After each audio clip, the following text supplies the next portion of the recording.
200 km à l'est de Vechtni-Mandrogi, dans la République de Carélie, se trouve le lac Onega, situé au milieu d'un archipel d'environ 5000 îles et îlots, dont la très connue île de Kiji.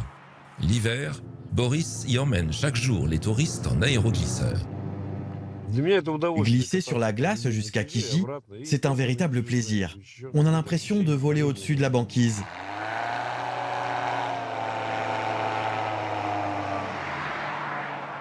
Pour être un bon pilote, il faut beaucoup pratiquer. C'est pas forcément compliqué, mais il faut acquérir de l'expérience.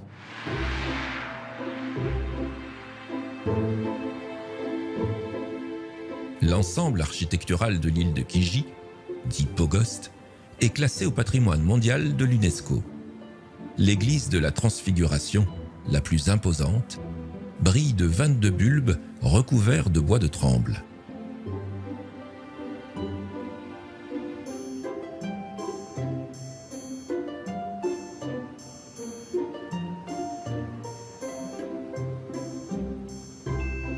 Ces monuments ont été construits au XVIIIe siècle. Ils sont constitués uniquement de bois et assemblés sans l'usage d'un seul clou. En 1959, chaque morceau a été répertorié avant d'être démonté pour sa restauration. Sur la façade de l'église, certains signes rappellent que l'île fut autrefois un site sacré païen.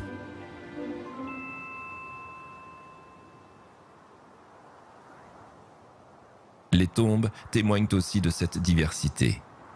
L'église de l'Intercession, la seule à être chauffée l'hiver, expose plusieurs iconostases.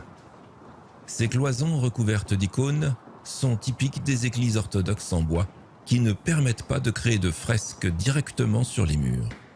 Celle-ci représente le jugement dernier. Elle était placée à la sortie de l'église pour rappeler aux fidèles quelle vie les attendait derrière ses portes. Ici, la descente aux enfers. Là, les démons tentateurs.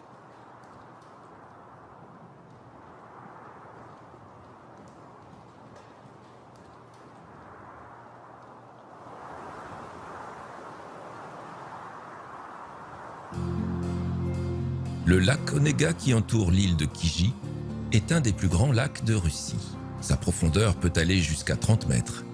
Il est très prisé pour la pêche au trou. Les moins 35 degrés n'enlèvent rien au plaisir de Nikolai et Ila, qui viennent ici régulièrement pour fendre la glace.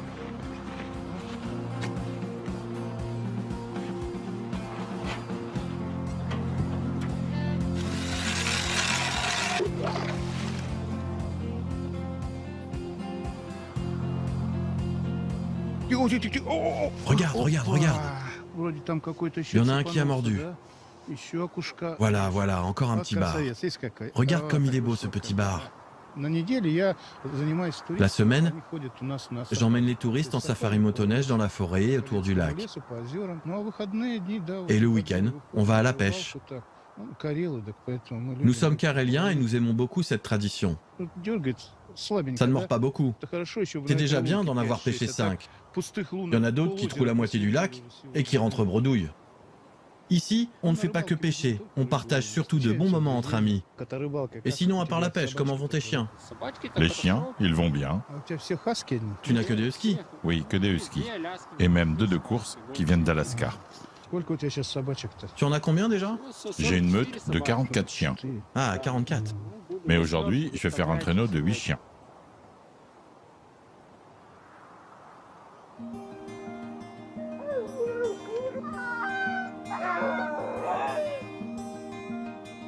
De retour à la maison, pour Nikolai et ses chiens, c'est l'heure de l'entraînement.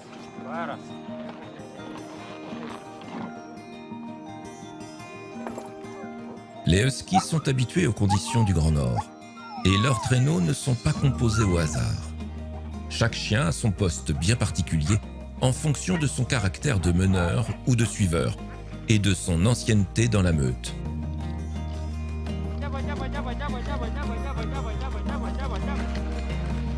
Une expérience authentique inoubliable pour découvrir les paysages de Carélie.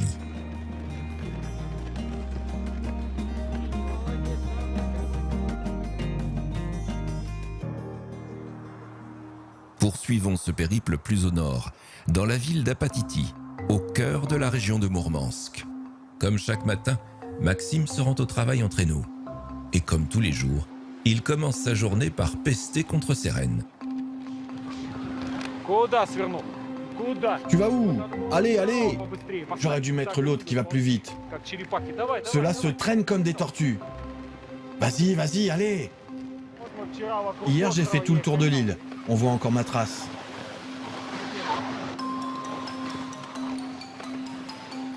La trace d'à côté a été faite par mes autres rennes, ceux qui vont plus vite. Là, on passe à côté de la tente de mes amis pêcheurs. Ce guide travaille pour le resort Ogni Imandri, sur les rives du lac d'Imandra.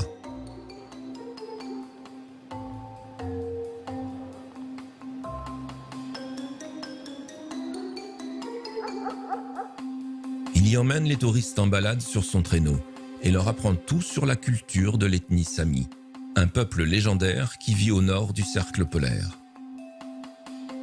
Pour l'occasion, le resort a reconstitué un village typique de Sami. On y apprend à chasser le renne au lasso et à tirer à l'arc.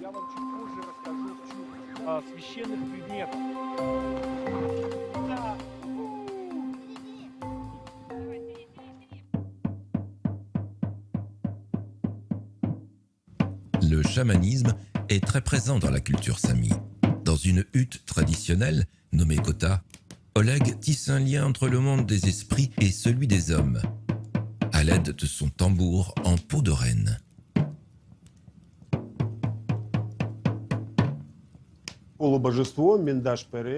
Une légende raconte qu'un demi-dieu s'est marié avec une humaine et que les premiers Samis seraient leurs enfants.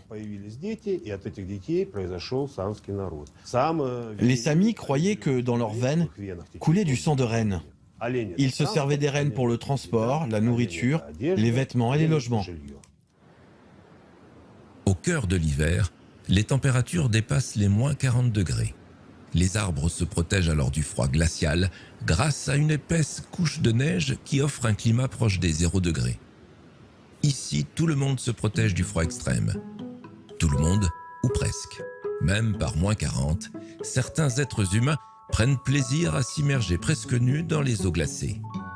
Comme tous les dimanches matins, à quelques kilomètres d'Ogni Imandri, dans la petite ville d'Apatiti, Svetlana se prépare pour faire quelques brasses dans le plus grand trou de glace de Russie. Cette immersion rafraîchissante est une tradition pour les locaux. Cela renforcerait les défenses immunitaires.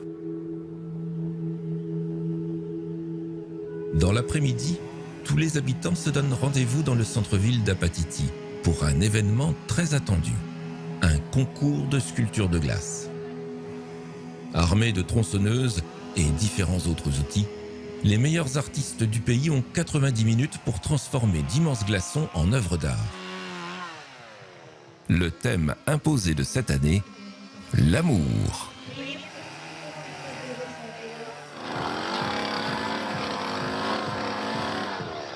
La sculpture sur glace est une pratique très attendue ici, les températures permettant aux œuvres d'exister plusieurs mois.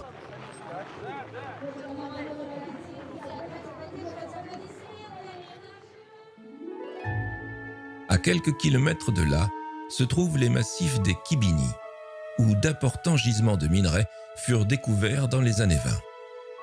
Kirovsk, une station de ski populaire, s'y est implantée depuis près de 60 ans. Au pied des pistes, un lieu insolite attire les regards, le village des neiges. Sur plus de 2000 mètres carrés, sculptures de glace et de neige sont mises en valeur par des jeux de lumière.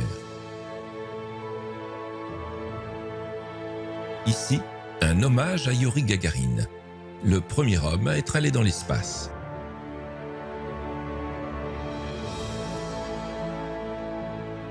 Après minuit, une autre activité s'offre aux touristes, la chasse aux aurores boréales. Alexander accompagne les touristes en excursion nocturne. Les aurores boréales proviennent de la collision entre des particules chargées du vent solaire et la haute atmosphère à proximité des pôles magnétiques. Les aurores boréales attirent les touristes du monde entier en Russie. On peut prédire l'aurore boréale. On a de bons outils pour les prévoir. On peut observer cela grâce aux satellites Mais malgré tout cela, il n'est pas possible de les prévoir avec certitude. Il faut aussi avoir de la chance. Dans la voiture ce soir, un autre expert est venu tenter sa chance. Valentin est photographe spécialiste des aurores boréales. Les aurores boréales sont toutes différentes. Elles ne se ressemblent jamais.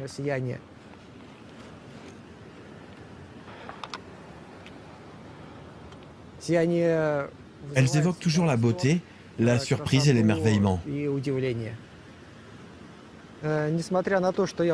Même si j'en ai photographié beaucoup, je reste toujours stupéfait. Le secret d'un chasseur d'aurores boréales, c'est surtout de s'habiller chaudement. Car tu peux finir gelé avant d'en voir une. La plus incroyable aurore boréale que j'ai vue était sur les montagnes de Kibini et elle n'était pas prévue. On était juste partis avec des amis voir une pluie de météorites. Ces couleurs étaient incroyables. En plus du vert, il y avait du rouge, du violet et même du jaune. Valentin a réuni ses plus beaux clichés dans un livre photo que les autres passionnés s'arrachent. Mais si l'on n'a pas le courage d'attendre l'aurore boréale toute la nuit par moins 40 degrés, avec un peu de chance, il est aussi possible d'en profiter immergé dans un bain nordique à plus de 50 degrés. De l'ambiance bouillonnante de Moscou et de Saint-Pétersbourg jusqu'aux confins du pôle Nord, l'âme russe est riche de multiples visages. Sa culture et sa nature offrent aux voyageurs 1000 raisons d'y aller et d'y retourner.